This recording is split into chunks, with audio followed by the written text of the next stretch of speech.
بسم الله الرحمن الرحيم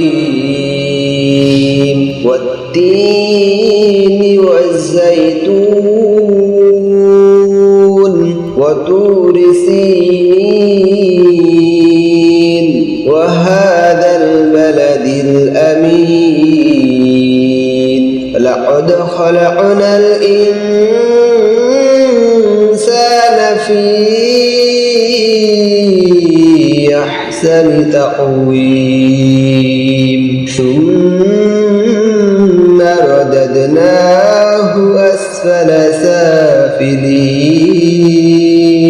إلا الذين